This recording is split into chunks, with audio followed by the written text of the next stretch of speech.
Queridos amigos, que possa Jesus, o nosso irmão de todas as horas, nos abençoar. Para iniciarmos a temática da noite de hoje, conforme está programado, conforme a direção da casa nos orientou, que vamos fazer durante esse mês de aniversário, cada reunião, falar sobre uma das figuras do movimento espírita que sempre estão nos abençoando com o seu trabalho. Então, para mim, na noite de hoje, me tocou falar de um espírito que todos aqui conhecem de uma forma ou de outra, que usa o pseudônimo de Joana de Ângeles. Mas fazer uma biografia de um ser do quilate de Joana de Ângeles não é fácil. Porque se fôssemos falar biograficamente sobre alguma personagem na Terra, bastávamos apenas buscar algum livro que aqui na Terra deixaram, que conta a sua vida e os seus detalhes. Mas falar de um ser que não se encontra na Terra mais encarnado, mas se encontra vivo também do outro lado da vida, se torna um pouco mais complicado. Porque sabemos, nós na condição de espírita, a história não pode ser mais vista como antes víamos. Hermínio Corrêa de Miranda tinha um projeto anterior, antes do seu desencarne, e começou a fazer, de tentar contar e recontar a história de outra forma, através daqueles mesmos personagens que viveram, através das suas técnicas de regressão de memória. Ele encontrava personagens que haviam vivido em várias épocas da humanidade, e através dele, ele começava a recontar a história, contando detalhes que os historiadores, infelizmente, não podiam captar, ou até captaram, mas não souberam interpretar. Sendo assim, queremos apenas dizer que para falar de um ser deste nível, temos que utilizar a biografia da Terra, o que foi escrito sobre ela aqui na Terra, e também narrar histórias da biografia espiritual. Porque sabemos que esses seres, apesar de para o mundo eles estarem mortos, eles continuam vivos. E principalmente Joana de Ângeles, que teve tantas existências brilhantes aqui na Terra e que até os dias de hoje é mais atuante que nunca no plano espiritual. Então vamos tentar fazer uma síntese de algumas de suas existências aqui na Terra e do seu trabalho atualmente. Para iniciarmos, recordamos de uma obra de Francisco Cândido Xavier, uma obra mediúnica, no qual o espírito Humberto de Campos escreveu através das suas mãos abençoadas, intitulado A Boa Nova. E há um capítulo lá que ele vai dedicar justamente a uma mulher que, como ele nos diz, era detentora de uma verdadeira fé, a tal ponto que aonde Jesus se encontrava fazendo os seus sermões, ali no meio da multidão essa mulher se encontrava sempre acompanhando. Ela se destacava normalmente diante da grande multidão porque era uma mulher que pertencia à nobreza, esposa de um atendente de Pôncio Pilatos, Cusa, conhecido na época e poderoso. Então Joana, como ficara conhecida como Joana de Cusa, ou Joana, a esposa de Cusa, ela sempre frequentava as exposições de Jesus, mesmo sabendo que seu esposo não concordava com a sua nova crença, que ela seguisse aquele homem que ele não concordava. E como nos narra Humberto de Campos, ela sofria um verdadeiro martírio dentro de casa, porque havia se consorciado com um homem que também era tirano, um homem que era intolerante, machista, e ainda mais lhe tornava a sua vida quase que impossível, graças à sua crença e à sua fé que ela agora abraçava. E ela, porque queria muito seguir a Jesus, nos diz Humberto de Campos que ela vai buscá-lo e vai dialogar com o Divino Mestre e fala das suas dores e do seu anseio e do seu desejo de fazer parte do seu grupo de seguidores. E Jesus, em vez de convocá-la para fazer parte das fileiras que lhe seguiam nas estradas, nas cidades, ele faz um convite diferenciado. Ele convida a Joana de Cusa para segui-lo, mas à distância. Pediu que ela seguisse ele da sua própria casa, que ela se tornasse um exemplo de cristã, mas dentro do seu lar. Que ela procurasse amar o seu marido como se fosse o seu filho. E que graças a esse amor, ela pudesse ser uma verdadeira cristã, amando todos aqueles que necessitassem. E ela, para sua surpresa, mas pela sua fé admirável, resolve aceitar o desafio de Jesus. E ela vai ser uma cristã e uma seguidora de Jesus à distância. Porque para ser cristão não basta apenas aceitar a Jesus. É necessário amá-lo. Mas para amar Jesus é necessário amar aqueles necessitados.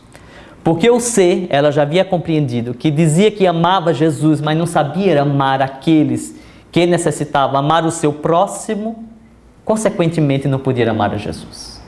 Era necessário amar a Jesus naqueles que pediam ajuda, naquelas pessoas difíceis, no próximo e no próximo, mais próximo, que são os nossos familiares. Ou aquelas pessoas que escolhemos para ser os nossos companheiros ou as nossas companheiras. Então Joana resolve realmente seguir a Jesus, mas à distância, dentro do seu próprio lar. Tornou-se uma verdadeira cristã, resignada, paciente com aquele homem que muitas vezes tiranizava a sua própria vida. Então, sendo assim, ela vai dedicar a sua vida e amar aquele homem, muitas vezes terrível, como sendo seu próprio filho. Passados alguns anos, ela vai ter também o seu próprio filho, que vai amar profundamente. E graças às injunções da vida e os acontecimentos, depois de alguns anos, ela fica viúva. E graças à viuvez, ela perde tudo o que tinha. E aprende mais uma lição, a deixar a vida de luxo, de poder que o marido lhe oferecia, e agora vai viver uma vida simples e modesta. Vai trabalhar arduamente para conseguir o pão de cada dia para o seu filho. E ainda porque não era pouco essa necessidade de amar, ela vai também amar os filhos de outras mães, aqueles que ficaram órfãos. Mesmo no meio da sua pobreza e da sua dor, ela vai trabalhar não só para alimentar o filho, mas também para alimentar o filho de outras mães. É tão fascinante a fé desta mulher, que mesmo na hora dos grandes tormentos que o Cristo havia passado, ela ali se encontrava. Quando vamos ver o Evangelho, aqueles grandes acontecimentos, ali no meio se encontrava a senhora Joana, a esposa de Cusa. Narra alguns que quando Maria de Magdala vai com um grupo de mulheres ao túmulo do Cristo para levar as flores e alguns perfumes para poder embalsamar o corpo, chegando lá encontra o túmulo vazio. Aquele grupo de mulheres se encontrava Maria de Marcos, Maria, mãe de Marcos, e Joana de Cusa. Então vamos ver a fé dessa mulher lhe guiar por amor a Jesus todos os momentos de sua vida. É tão fascinante que com o passar do tempo, já com os cabelos brancos, já envelhecida e cansada, o prêmio do seu amor e de sua fé vai ser justamente ser levada junto com um grupo de 500 cristãos às arenas. E lá ela é atada a um poste sobre um feixe de vara, de lenha, e quando é decretado para começar o flagelo e os chicotes começam a tilitar no ar, um jovem seminu grita de dor. E o algoz e o tirano grita para ela: abjuras. Abjura esse teu Cristo. E ela nenhuma palavra diz. Ergue seus olhos aos céus, procurando rever os seus grandes momentos, os momentos de tristeza da sua vida. Neste momento, porque ela não abjurava, porque ela não negava Jesus, mesmo sabendo que ia pagar com a vida, o jovem que ali também se encontrava grita: abjuras, mãe. Nega Jesus porque nós já perdemos. nega-o, pelo menos por mim. E pela primeira vez, dos olhos daquela mulher extraordinária, daquela que seria uma grande Marte, saem lágrimas profundas. E no meio do seu choro, ela olha para o filho e diz: não, meu filho, é chegada a hora de nós também aprendermos a amar a Jesus como Ele nos amou. Ele não tinha pecado nenhum, nós temos muito, e no entanto sofreu profundamente por nós. Agora é a hora de sofrermos por Ele. E ela perde a sua existência daquele momento, graças às labaredas que são colocadas, morrendo ela e o filho juntos, em nome de Jesus. Então esse ensinamento de Joana de Cusa, essa lição de amar a Jesus e de segui-lo a Ele, independente das situações que pudéssemos passar. Conforme a mensagem que aqui foi acabada de ler, que deveríamos jubilarmos não só no momento de felicidade, mas nos momentos de dor, porque a vida é uma bênção. Ela aprendeu isso profundamente. Jubilou-se mesmo na hora da profunda dor. Não de perder apenas seu corpo, mas de ver o seu filho também sofrer as mesmas dores que ela iria passar, apesar que ele não conseguir aceitar Jesus. Nos diz Emmanuel que todas aquelas pessoas que atravessaram o caminho de Jesus e que o conheceram, mesmo não o aceitando naquele momento, nunca mais puderam ser a mesma pessoa de antes. Porque a presença de Jesus, em algum momento da vida daquelas pessoas, transformou o rumo do seu destino. E todos aqueles que o conheceram, nunca mais foram o mesmo, mesmo em outras existências. No ano de 1945, no dia 23 de dezembro, Divaldo Pereira Franco, tão conhecido aqui por nós, porque não conseguimos falar de Joana de Ângeles sem falar do seu médium, Divaldo Pereira Franco. E ele narra que nesse dia especial, foi quando ela apareceu para ele, tomada de profunda luz. O Espírito queria lhe guiar até nos dias de hoje, vai falar para ele da missão que eles dois deveriam traçar aqui na Terra. E ela convidava ele, porque os espíritos de escola jamais impõem nada a ninguém. Convida ele, se ele realmente gostaria de fazer um trabalho em conjunto com ela, em nome de Jesus. Ele o aceita. E ela começa a falar a ele qual seria o projeto, qual seria o trabalho. Mas faz a ele um convite, que para isso era necessário 2 regras que ele ia colocar para ele.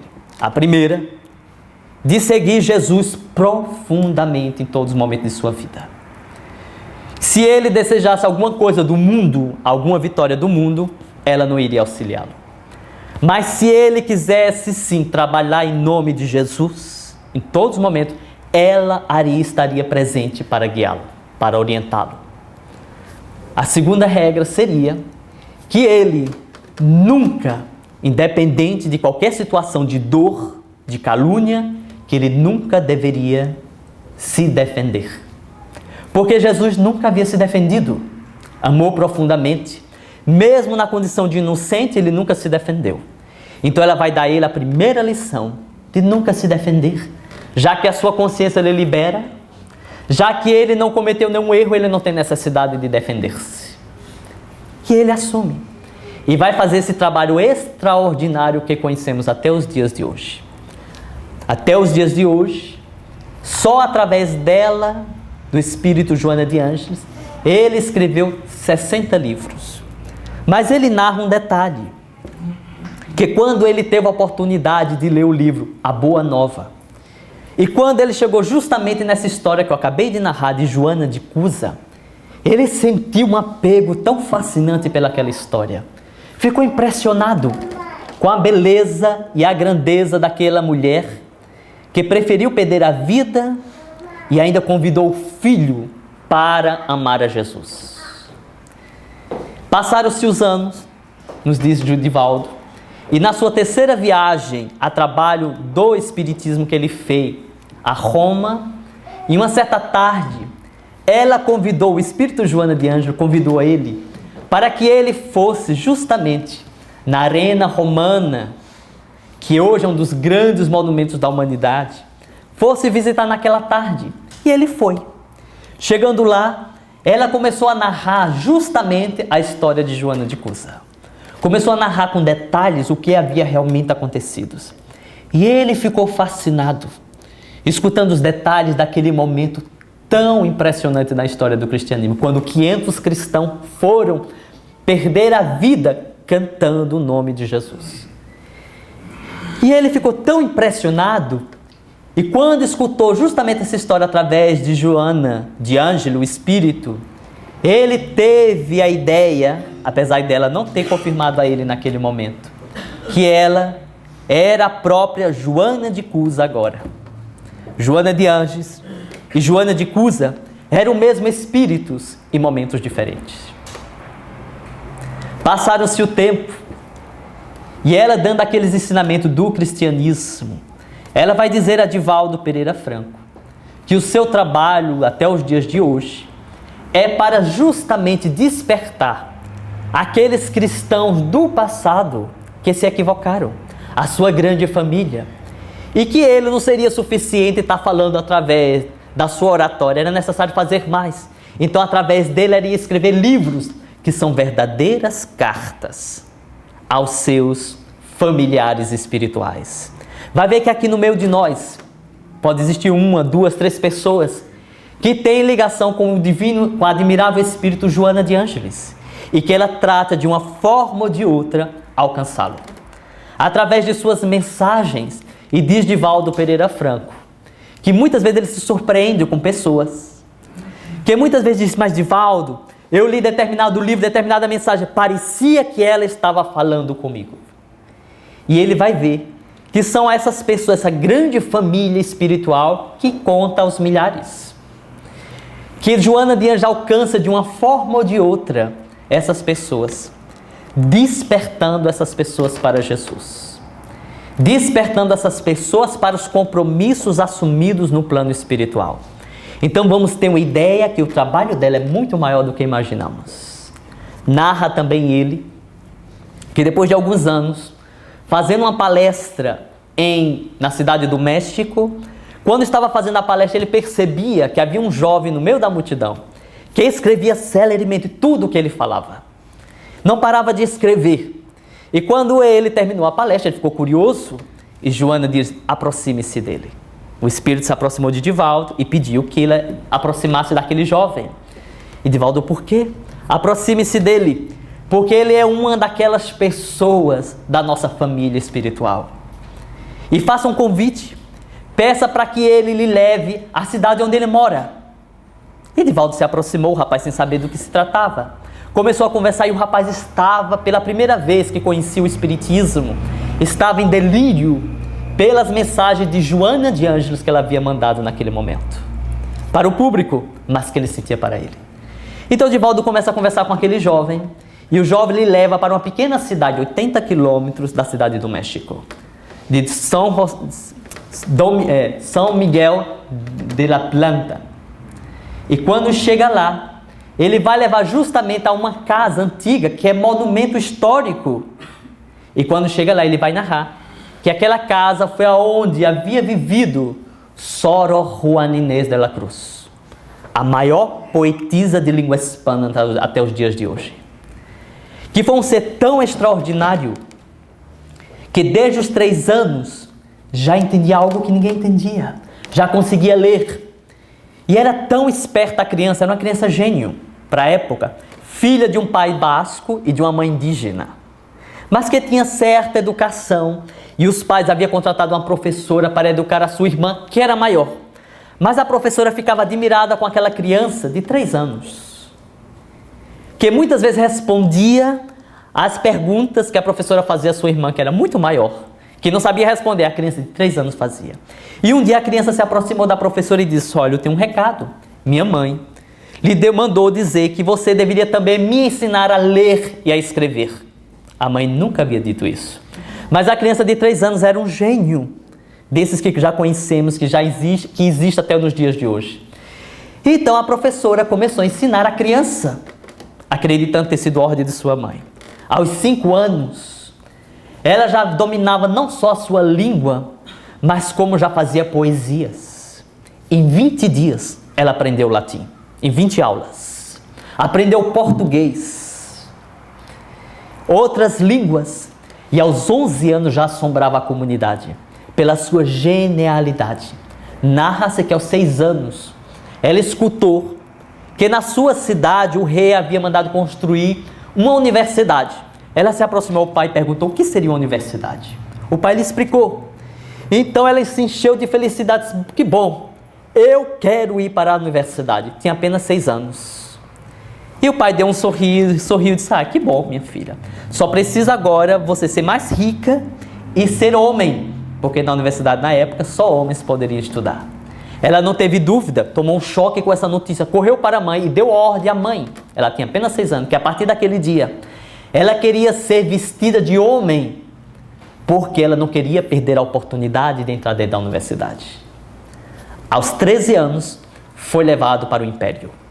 Graças à sua genialidade, e o vice-rei da época, impressionado com a sabedoria daquela jovem, que dialogava em vários idiomas, que tratava de assuntos que só os doutores sabiam, que entendia de medicina, de teologia, de filosofia, de medicina.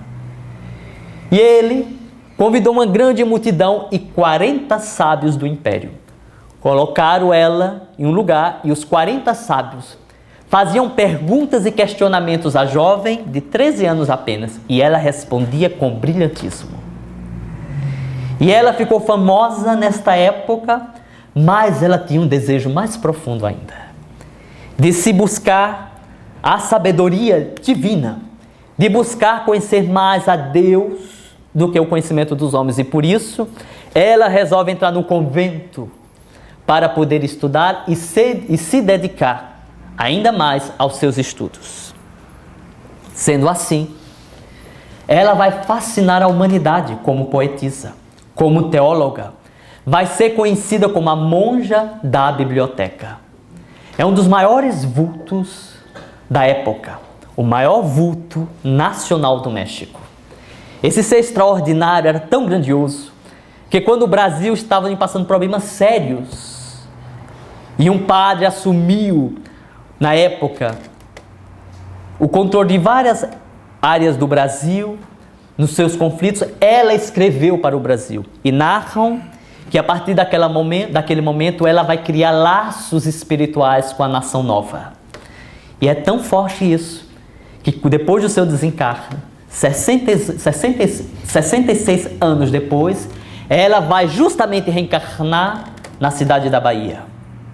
E aos 21 anos de idade, detentora de uma profunda beleza, filha de uma família de muitos poder econômico, ela vai se entregar justamente à mensagem de Francisco de Assis. Porque ela era apaixonada pela simplicidade e vai adotar a ordem franciscana como sendo guia da sua própria vida. E ela se entrega aos 21 anos de idade e torna-se abadesa. Vai cuidar de um convento, e ela que queria tanto ser útil, ela vai justamente para o convento, porque na sua época era comum os pais poderosos pegar as suas filhas rebeldes que haviam se equivocado e muitas vezes internar no convento. Eram momentos de profunda dor e que ela usava o seu amor profundo como mãe daquelas jovens que na verdade estavam encarceradas dentro de um convento. E é tão fascinante a sua história de amor profundo à humanidade, que essa jovem Joana Angélica de Jesus, na independência do Brasil, quando o convento foi ameaçado a ser invadido pelas forças aliadas à não independência do Brasil, ela fica na porta do convento protegendo-o e não permite que a cavalaria, que aqueles soldados armados invadisse o convento, porque ela temia que eles entrassem e abusasse das jovens que ela protegia e amava profundamente. Chega a declarar a eles que aqui a porta daquele convento seria protegido por seu coração. No entanto, se eles quisessem entrar, teria que passar por cima de um cadáver de uma mulher. E assim eles fizeram. A mataram na porta do convento, tornando-se aí a Marte da independência nacional do Brasil. É tão fascinante a história dessas mulheres, de Joana de Cusa, Sor Juana Inês de la Cruz, Joana Angélica. E vamos ver que é o mesmo ser que está apenas viajando em épocas diferentes, mudando de corpos, mas sempre o mesmo ideal, de amar a Jesus profundamente, de ensinar aqueles que ainda não aprenderam a amar a Jesus através do seu próprio exemplo. Nessas suas 3 existências, ela vai abrir mão do conforto da sua própria beleza para dedicar-se justamente à mensagem de Jesus. Que maravilha! Esse espírito que hoje lemos as páginas de Joana de Ângeles, assinado por Joana de Ângeles, são essas mulheres extraordinárias que passaram na nossa história, na humanidade e que hoje continua trabalhando. Porque é interessante observarmos isso agora pela biografia espiritual. Que aqueles seres que aprenderam a amar a Jesus, os mártires, os apóstolos, nunca cruzaram os braços. Então, se estamos pensando que vamos ser bonzinhos agora, espíritas, cristãos, depois que desencarnarmos, que devemos nos esforçar para fugirmos ou sairmos, nos libertarmos dessa dor e do sofrimento que a vida nos oferece, isso não quer dizer que graças a esse esforço vamos ser convocados a estar no céu, cheios de rosas e na ociosidade, parados sem fazer nada. Engana-se. O mundo espiritual nos convida ao trabalho constante. E a prova disso é esse espírito extraordinário, Joana de Ângeles, que trabalha incessantemente.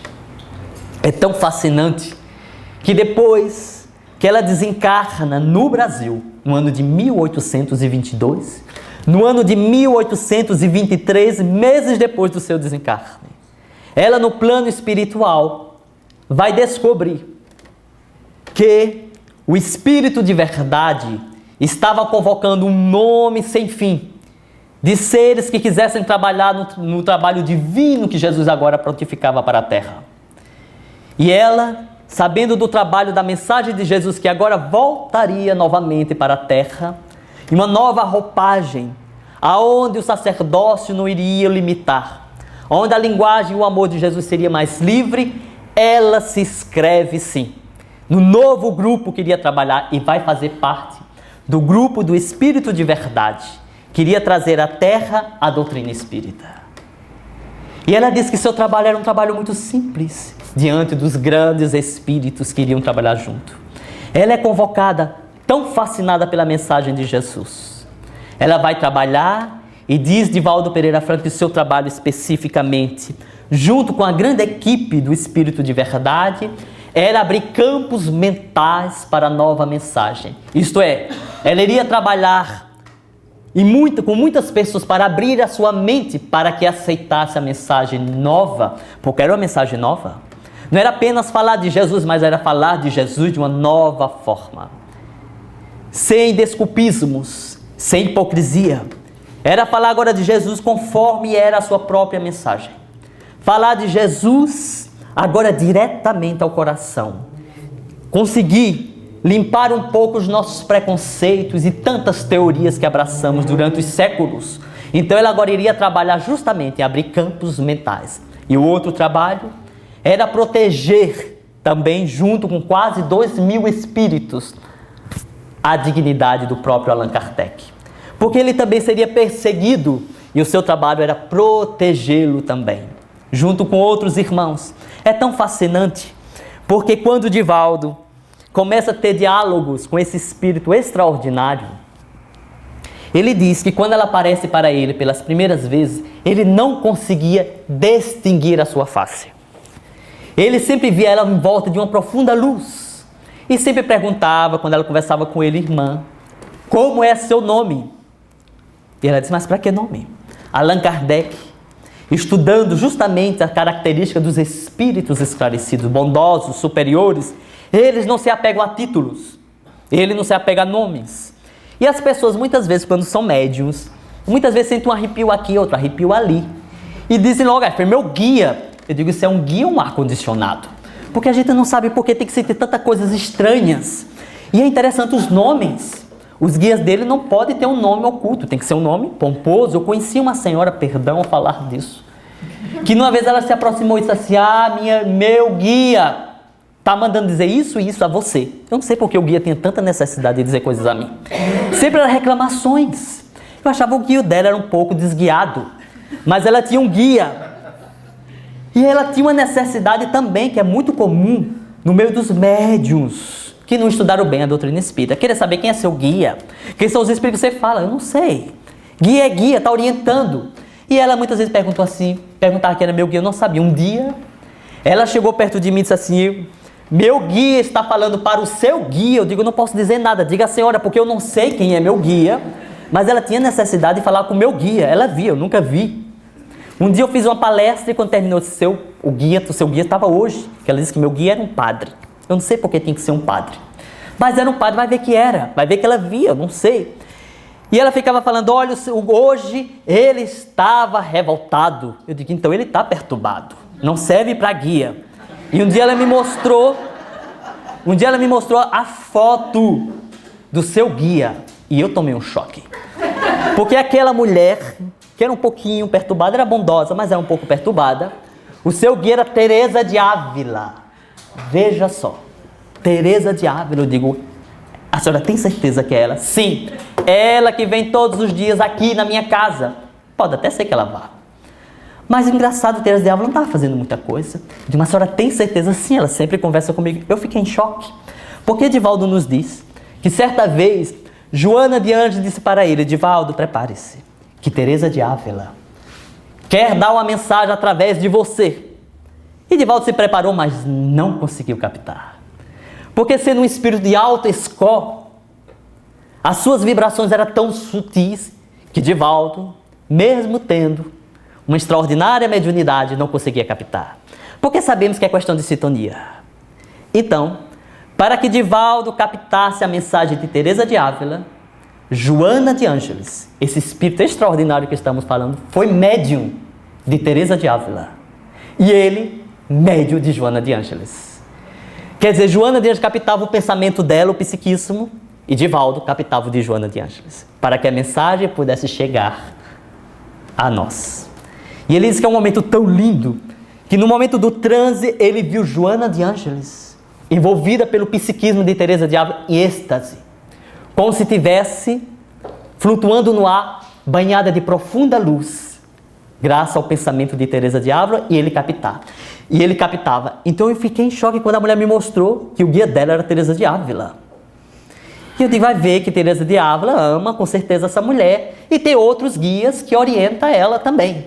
Então temos que ter muito cuidado com esses nomes. Mas Edivaldo, como ele mesmo nos diz, que quando conheceu Joana também tinha uma vontade de saber quem era ela. Porque todo mundo tinha tantos nomes. Tinha uma mulher que dizia que os seus guias eram as 11.000 virgens. Eu nem sabia que tinha tantas virgens nos evangelhos.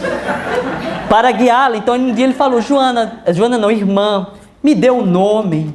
Mas para que o nome? Então ele contou o caso da mulher que disse que os seus guias eram as 11.000 virgens. Aí Joana riu, o espírito riu e disse assim, meu filho, mas eu já lhe disse meu nome. Qual é o seu nome? Um espírito amigo. E ele disse, mas isso não é nome de ninguém. Mas meu nome é um espírito amigo. E ele ficou, disse, mas ela tem tantos, Edivaldo, você não sabe que para um trem descarrilhado é necessário muitos guias. Você não é tão descarrilhado assim, só precisa de um espírito amigo. E levou 10 anos, ela sem dizer a ele quem era ela. Dizia apenas que era um espírito amigo, porque isso não importa. O importante é os seus ensinamentos e a sua conduta, o que ele nos traz para nós. Não é seus nomes pomposos. Mas só que Edivaldo não havia atinado que ela dizia seu espírito amigo. E lá no Evangelho segundo o Espiritismo, capítulo 9, item 7, tem uma mensagem que está intitulado A Paciência. E é fascinante. num momento dessa mensagem que ela diz: a vida é difícil, eu sei. Ela se compõe de 1000 nadas, que são picadas de alfinetes, que acabam por ferir. E mais à frente ela vai dizer que todos nós temos algo a passar, porque Jesus sofreu muito mais do que nós e não tinha nada a dever. Nós temos muito a resgatar e muito a aprender para se tornar mais forte. O nome dessa mensagem é A Paciência. E sabe como é que está assinado? Um espírito amigo. É tão fascinante que vamos ver a mesma linguagem desse espírito na obra de Joana de Ângeles. E depois ela vai informar a ele que ela havia trabalhado na codificação também, colocando esta mensagem. E outra, no capítulo 13, a quem muito foi dado, será dado muito mais. Então, vamos ver esse espírito extraordinário nos guiando. Podemos dizer que ela é um dos guias da humanidade, em todas as suas existências, vivendo, amando, exemplificando e dando a vida para iluminar outros caminhos. Mas nos diz Divaldo que quando ele esteve na Itália, na cidade de Assis, ela convidou a ele para ir para determinados lugares. Ele foi a Ponciúcula, foi a alguns lugares. E em um momento ela conversando com ele, ela se autotransfigurou, se autoiluminou e começou a falar de uma época que havia vivido ali, dizendo dos ensinamentos que havia aprendido naquela época e falando a ele do seu profundo amor, da ternura infinita que ela sentia por Francisco de Assis. E ele deduziu, naquela época, que ela havia feito parte, quem sabe, do grupo de Clara de Assis. Quem não sabe a história de Clara de Assis, tão decantada também na Igreja Católica, uma das santas tão homenageadas, é tão fascinante ver a história de Clara de Assis. Narra a tradição que a sua mãe, que era muito religiosa, e era uma mulher da alta sociedade da época, mas era profundamente crente. E ela, certo dia, sob uma inspiração, captou e deduziu que ela seria mãe de uma jovem, de uma criança, que viria para iluminar a humanidade. E graças a isso ela colocou o nome da filha de Clara. E dizem que a criança se sobressaía e chamava atenção pelo seu profundo amor, pela sua caridade pelos que necessitavam. A sua família, que tinha muitas posses, planejava para ela um casamento suntuoso com alguém muito poderoso. No entanto, quando ela tinha apenas 15 anos e viu o êmulo de Jesus, o maior êmulo que esteve aqui na terra, o pobrezinho de Deus, Francisco de Assis, entrar na sua igreja, da sua comunidade, e ver ele falando de Jesus em total estado de pobreza, ela ficou fascinada pela pobreza evangélica de Francisco de Assis. Foi tão forte que ela começou a desejar seguir os passos de Francisco, contrariando toda a família que não aceitava. Ela era detentora de uma profunda beleza e, no entanto, aos 18 anos, ela abandonou a família e foi buscar a Francisco porque tinha desejo profundo de seguir a Jesus através de sua mensagem. Foi tão grandiosa que ela fundou a Ordem Franciscana Feminina, que depois foi chamada de as Clarices. E essa mulher extraordinária entra na história pelo seu profundo amor, pela sua profunda sabedoria e simplicidade. E hoje, quem for visitar a Basílica vai ter uma grande surpresa. Porque desde 1200, quando ela desencarnou, e depois quando foram investigar seu corpo, depois de muito tempo depois, e encontraram justamente o seu corpo, o cadáver intacto. E até hoje se encontra na Basílica. O seu corpo intacto desde o século XII. Então é fascinante ver a história dessas mulheres extraordinárias. Diz Divaldo que quando conheceu justamente a Basílica e viu o corpo, Joana lhe apareceu próximo, sem dizer nada. E quando ele observou, era a mesma face uma da outra. Infelizmente, os slides eu não pude colocar hoje, apesar de ter trazido. Quem for observar um fenômeno muito interessante. Clara de Assis. É praticamente a face de Joana de Ângeles hoje pintada, conforme as narrações de Divaldo. Se formos pegar uma foto de Sor Juana Inês de la Cruz, é fascinante. Ela tem a mesma face de Joana Angélica de Jesus, que viveu no Brasil 66 anos depois. E o mais fascinante, na mesma ordem sacerdotal. Isso é o sincronismo que Jung falava, de várias existências que parece que vão dando continuidade uma à outra. É tão fascinante ver a figura dessas mulheres e vamos ver que o trabalho é o mesmo, se repetindo em diversas épocas da humanidade. Então essa é Joana de Ângeles que conhecemos. Esse espírito admirável que durante 10 anos tratou da paciência de Divaldo, dizendo apenas ser um espírito amigo. E Divaldo diz, a mensagem que ela coloca no Evangelho é a paciência. E foi a primeira lição que ela dá a ele. É fascinante. É fascinante vermos a obra desse espírito no seu primeiro livro, Messe de Amor. Ela tem uns pensamentos tão originais que nos fascinam. Por exemplo, ela diz no seu livro Messe de Amor, primeiro, só é solitário quem não aprender a ser solidário. É tão fascinante o amor evangélico dela, mas a psicologia profunda que ela utiliza. Porque essa é a Joana de Ângeles. Vai nos mostrar o ensinamento de Jesus na prática. E se nós estamos, ela dá técnicas. Se estamos sentindo solitário, por que não irmos ser solidários? Porque não há aquele que seja solidário que possa sentir solidão. A solidão é quando muitas vezes estamos só e muitas vezes sem ter o que fazer. Mas se estamos só, se todo mundo nos abandonou, não importa. Vamos buscar aquele que quer apenas nos escutar, que quer um aperto de mão, que quer o nosso consolo. Vamos encher a nossa alma que está sentindo solidão, sendo solidário e amparando as pessoas. No seu livro Homem Integral, ela vai fazer justamente uma ponte entre a psicologia atual, transpessoal, com a doutrina espírita. Joana de Ângeles vai fazer algo fascinante.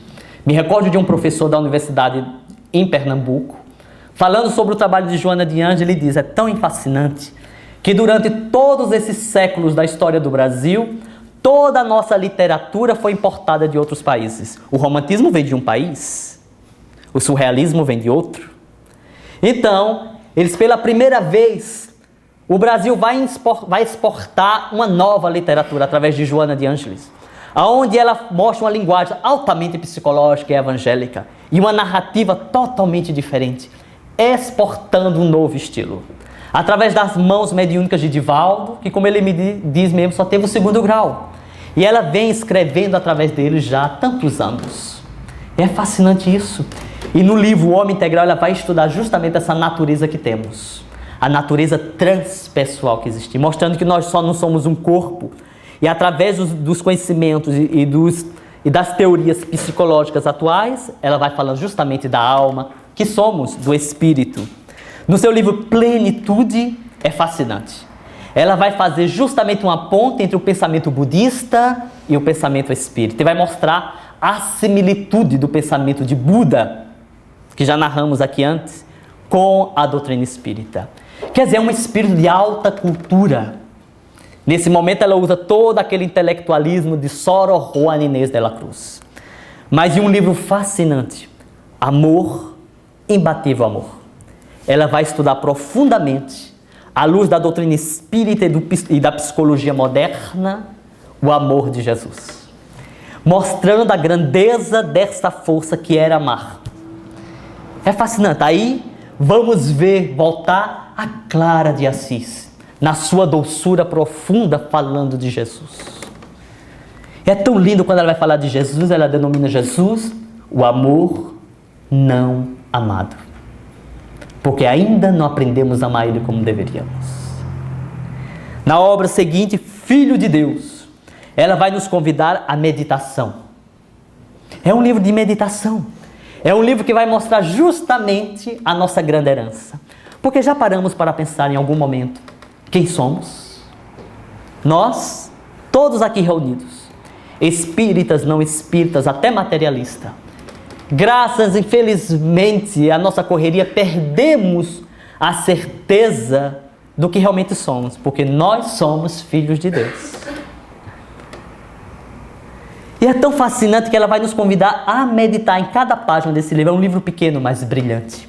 E tem uma meditação dela que eu acho fascinante, no qual ela diz: eres lucigênitos, isto é, nascidos da grande luz.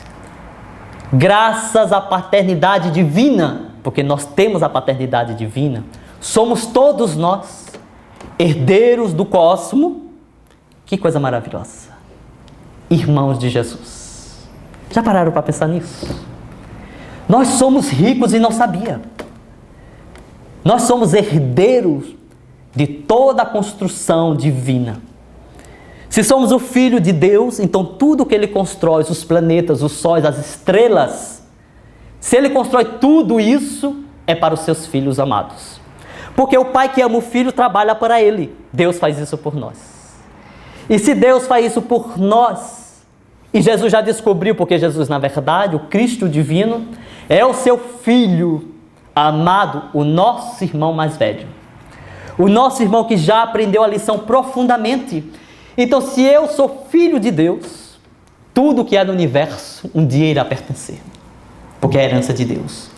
Ele não nos entrega ainda hoje, porque ainda não amadurecemos como deveríamos. Imaginamos o pai que constrói uma grande casa, uma grande empresa, e ele diz ao filho: filho, tudo isso é para você. E o filho pequeno diz: eu vou tomar conta agora. Não, só quando tiveres preparado, amadurecido na escola da vida. Deus nos diz a mesma coisa.